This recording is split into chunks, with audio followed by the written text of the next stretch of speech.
امروز روزی تازه برای درخشیدن است.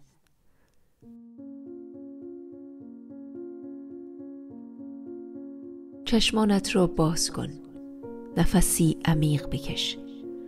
احساس کن که هنوز این فرصت را داری که چیزی را تغییر دهی که بهتر از دیروز باشی.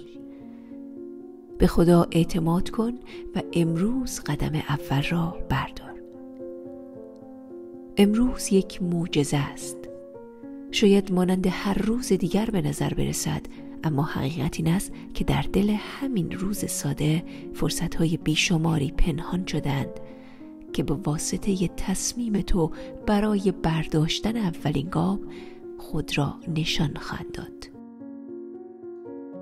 تو بحث را می‌کاری، خداوند معجزه رویش را می‌آفریند. قرار نیست تو همه راه ها را به تنهایی بشناسی و به تنهایی بروی. قرار نیست تمام پاسخ ها را بدانی. تو فقط باید ایمان داشته باشی به در مسیر درستی که خداوند برایت گذاشته است قدم برداری.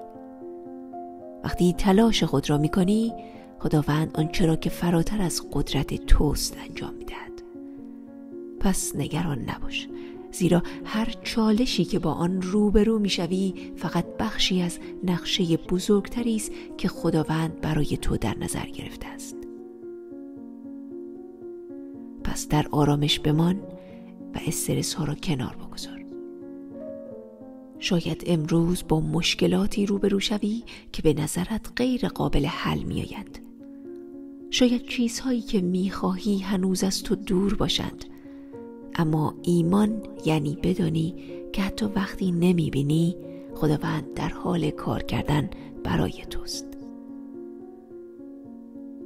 هر لحظه ای که نگرانی را کنار بگذاری و به خداوند اعتماد کنی، نشانه ای است که به او نشان می دهد که ایمان داری.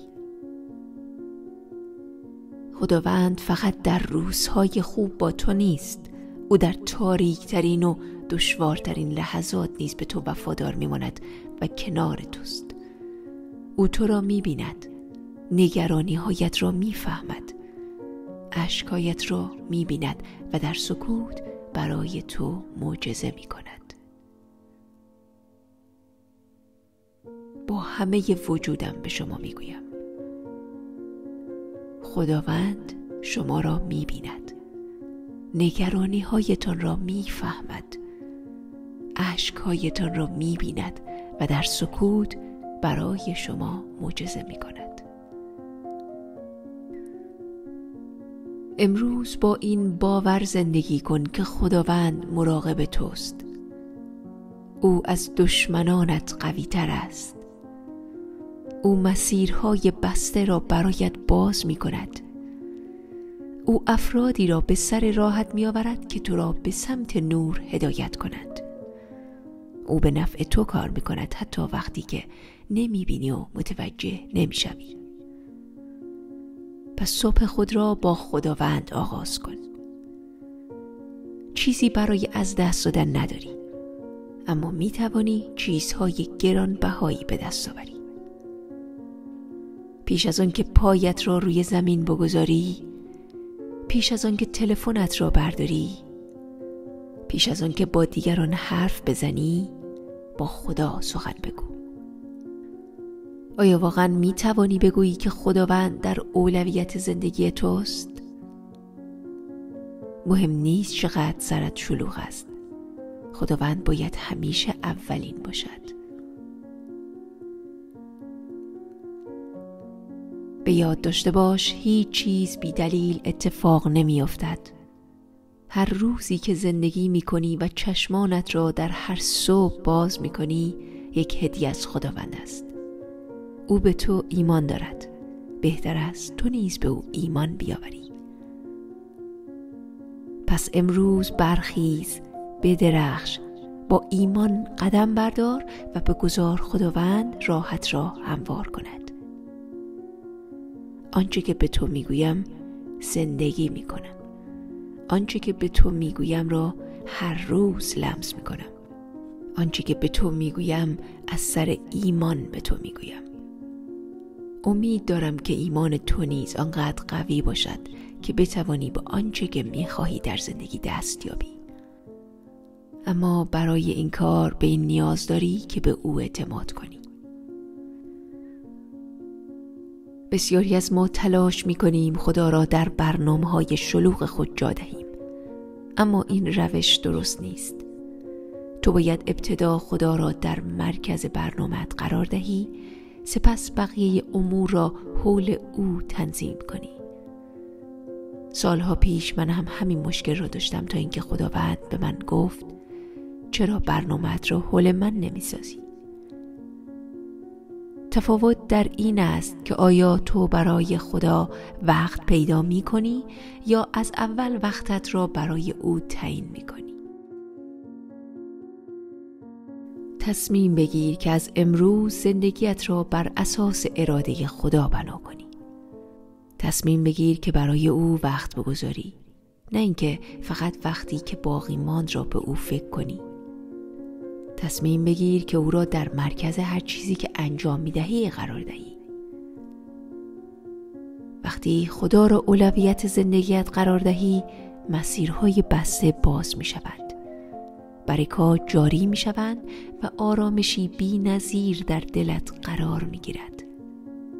پس امروز تصمیمی تازه بگیر و با خدای خود همراه شو. مهم نیست امروز چه چیزی را تجربه می‌کنی. بعضی روزها طبق برنامه ما جلو نمی روند. بعضی افراد آنطور که باید با ما رفتار نمی کنند و گاهی مشکلاتی که هرگز انتظارش را نداشتیم سر راه ما قرار می گیرند. با این وجود باید همیشه به تصمیم خود وفادار بمانید. وقتی به خداوند وفادار بمانید، او می تواند درهایی را باز کند که هیچ کس قادر به بستن آنها نیست. او فرصتها، برکتها، موفقیت و پیروزی را به زندگیتان می آورد. شاید شما متوجه نشوید که چگونه، اما خداوند راهی را که برای شما در نظر گرفته است هموار خواهد کرد.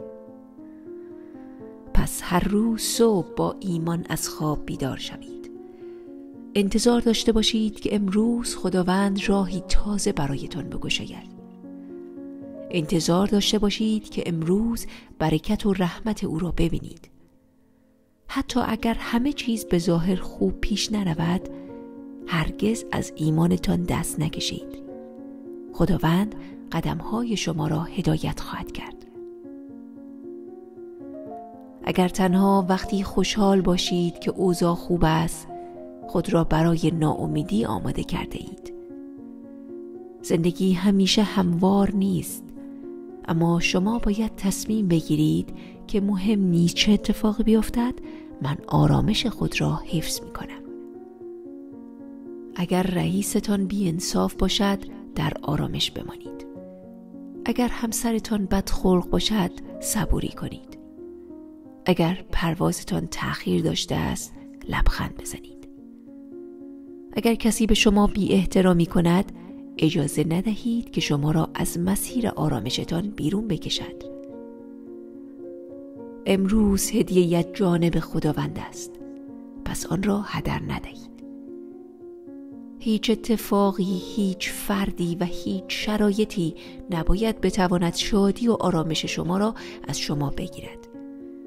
تصمیم بگیرید که امروز را با ایمان و امید زندگی کنید، بدون اینکه اجازه دهید مشکلات شما را دل سرد کنند. خداوند تمام آنچه در زندگی شما رخ داده است را می‌داند. او دیده است که چه چیزی ناعادلانه بوده است. او می‌داند که چگونه با شما رفتار شده است. او از تمام سختی‌هایی که کشیده اید آگاه است. اما اگر در مسیر خود باقی بمانید، خداوند نه تنها شما را از مشکلات بیرون خواهد آورد، بلکه شما را قوی‌تر، موفق‌تر و بهتر از قبل می‌کند. پس امروز با اعتماد به خداوند، با آرامش و با اطمینان زندگی کنید. هیچ چیز و هیچ کس نباید بتواند این روز را از شما بگیرد. امروز بدرخشید. صبح زیباتون به خیر و شادی. عشق ما بر ما. مینا لیزا.